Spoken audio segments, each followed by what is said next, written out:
SDPI கட்சியின் மதுரை தெற்கு மாவட்டம் சார்பில் மாவட்ட தலைவர் சீமான் சிக்கந்தர் தலைமையில் மாவட்ட கலெக்டர் இடம் மனு கொடுத்தனர்.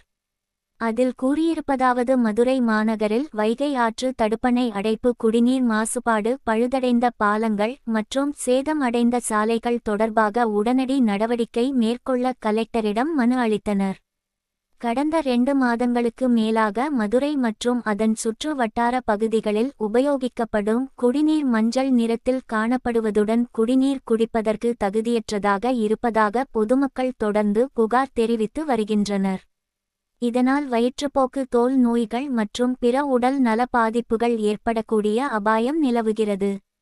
முக்கியமாக மஞ்சள் காமாலை நோய் உருவாவதற்கும் அபாயம் நிலவுகிறது. குடிநீரில் தரத்தை உடனடியாக ஆய்வு செய்து குடிநீர் குழாய்களில் உள்ள கசிவுகள் மற்றும் மாசுக்கட்டுப்பாட்டு காரணிகளை கண்டறிந்து பொதுமக்களுக்கு பாதுகாப்பான மற்றும் தூய்மையான குடிநீர் தடையின்றி வழங்க தேவையான நடவடிக்கை மேற்கொள்ளுமாறு கேட்டுக்கொள்கின்றனர்.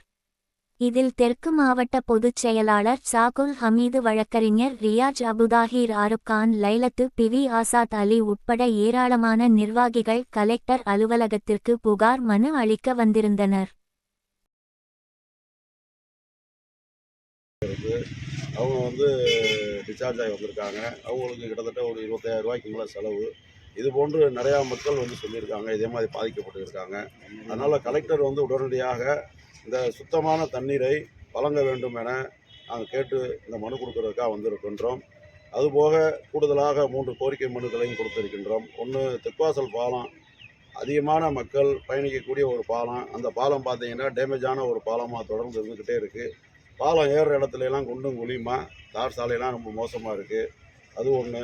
ரெண்டாவது பார்த்தீங்கன்னா, ஆற்றுல அழகருங்கிற நம்ம வைகை நதி, அந்த ஆற்றுல அழகருங்கிற பக்கத்தில் உள்ள தடுப்பணையில் பார்த்தீங்கன்னா ஆகாய தாமரை அப்படியே படர்ந்து நிற்கிது எல்லா பக்கமே. இப்போ ஸ்கூல் லீவில் சின்ன சின்ன பிள்ளைய 10 வயசு பிள்ளையெல்லாம் குளிச்சுக்கிட்டு இருக்காங்க. இப்போ அதில் போய் மாட்டிக்கிட்டாங்கன்னா உயிர் போகிறதுக்கு உண்டான வாய்ப்பு இருக்குது. அதையும் மாவட்ட நிர்வாகம் உடனடியாக அந்த வைகை நதியை சுத்தம் செய்து அதெல்லாம் அகற்றணும்னு ஒரு கோரிக்கை வச்சுருக்கோம். அதே போல் 4வது கோரிக்கையாக பனானத்தம் பாலமும் அதே மாதிரி முக்கியமான பாலம். பனானத்தத்துலேருந்து அந்த காலவாசலுக்கு இறங்குற பாலம், அதுவே பார்த்தீங்கன்னா ஒரு பாலடைஞ்சு மக்கள் பயன்படுத்த முடியாத ஒரு பாலமாக இருக்குது. அதில் பார்த்தீங்கன்னா ஆயிரக்கணக்கான மக்கள் கனரக வாகனங்கள்லேருந்து எல்லாம் போயிட்டுருக்கு. அதையும் துரிதமான நடவடிக்கை எடுக்க வேண்டும் என இந்த 4 கோரிக்கையை நாங்கள் முன்னிறுத்தி இன்றைக்கி கலெக்டரை சந்தித்து மனு கொடுத்துருக்கோம். கலெக்டர் வெளியில் இருக்கிறனால அவங்களுடைய உதவியாளர்கள் வாங்கியிருக்காங்க. அவங்க உடனடியாக நாங்கள் கலெக்டர்கிட்ட சொல்லி நடவடிக்கை எடுக்கிறோம்னு சொல்லி வாக்குறுதி கொடுத்துருக்காங்க. மக்களை காப்பாற்ற வேண்டும் என இந்த தாவேகா அரசை நாங்கள் கேட்டுக்கொண்டு ஒரு மனு கொடுத்துருக்கோம். உடனே நடவடிக்கை எடுக்க வேண்டும் என கேட்டுக்கொள்கின்றோம். எஸ்டிபிஐ கட்சியினுடைய மதுரை தெற்கு மாவட்டத்தினுடைய தலைவர் சீமான் சிக்கந்தர்.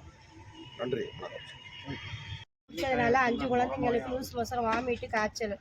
5 நாள் வரைக்கும் நான் ஹாஸ்பிட்டலில் அருண் ஹாஸ்பிட்டலில் தான் அட்மிட் பண்ணி வச்சுருந்தேன். ஆனால் இன்ன வரைக்கும் சரியாகவே கிடையாது. நேற்றுக்கு வரைக்கும் இப்போ லத்தீப் ஆஸ்பத்திரியில் தான் நான் ட்ரீட்மெண்ட் பண்ணிக்கிட்டு இருக்கேன். ஆனால் சரியான மாதிரி ஏரியாக்குள்ளே எல்லா மக்களுக்கும் லூஸ் மோஷன், காய்ச்சல் அப்படிங்கிறனால போய்கிட்டு இருக்கனால தண்ணி எங்கே பார்த்தா ட்ரைனஸ் ஓப்பன் ஆகி போய்கிட்டே இருக்குது. தண்ணி நீங்கள் நல்ல தண்ணியோட கலந்து போயிட்டு இருக்கனால எங்களுக்கு நல்ல ஒரு தீர்வு கிடைக்கும். நல்ல அரசை நம்பி தான் நாங்கள் கலெக்ட் பண்ணிட்டு கொடுத்துருக்கோம். இப்போ டாக்டர் என்ன சொன்னாங்க? எதனால? டாக்டர் தண்ணி பிரச்சனை, தண்ணியை மாற்றிக்கிருங்கம்மா, நீங்கள் நல்ல தண்ணியாக கேன் தண்ணியை வாங்கி யூஸ் பண்ணிக்கிறீங்க அப்படின்றது திரும்ப சொல்லிட்டாங்க. நீங்கள் தண்ணி வீட்டில் வரையில எப்படி வருது? தண்ணி மஞ்சளாக வருது, புழுவாக வருது. வடித்து நாங்கள் பார்த்துட்டோம். அது சரியாக நிறைய தண்ணி அடியில் நிறைய ரெசிடியூவாக வருது, கசடுகளாக. எங்களுக்கு அந்த தண்ணியை குடிக்கல. நாங்கள் கேன் தண்ணியை வாங்கி இப்போ யூஸ் பண்ணுறோம். வீட்டு தண்ணியை எங்கள் யூஸ் பண்ண முடியலை. ஏன்னா டைனோஸ்லாம் கலந்து போயிட்டு இருக்கு. எங்கே பார்த்தாலும் ஓப்பன் ஆகி போயிட்டு இருக்கு. அதை யாரும் பார்வையை கொண்டு வரல.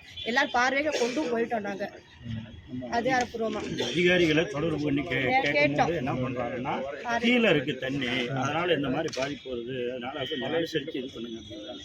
இதை எந்த விதத்தில் மக்களை ஏற்றுக்குவாங்க? அதுக்கு உண்டான சொல்யூஷன் என்ன? ஒன்று, அந்த தண்ணியை ஸ்டாப் பண்ணிவிட்டு வேறு தண்ணிகள் உறவுக்கு உண்டான வாய்ப்பு கொண்டு பண்ணுவோம்.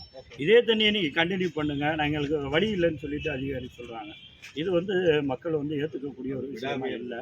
அதனால் துரிதமாக இந்த குடிதண்ணீர் விஷயத்தில் மதுரை மாவட்ட நிர்வாகம் தலையிட்டு அனைத்து மக்களுடைய உடல் பாதுகாக்கிறதுக்கு உண்டான வழிமுறையை செய்யணும். நல்ல ஆரோக்கியமான குடிதண்ணீர் வழங்க வேண்டும். நானும் என்னோட பையனுமே அஃபெக்ட் ஆகி 2 பேருமே ஹாஸ்பிட்டல் அட்மிட் ஆகி ட்ரிப்ஸ் ஏற்றுனாங்க.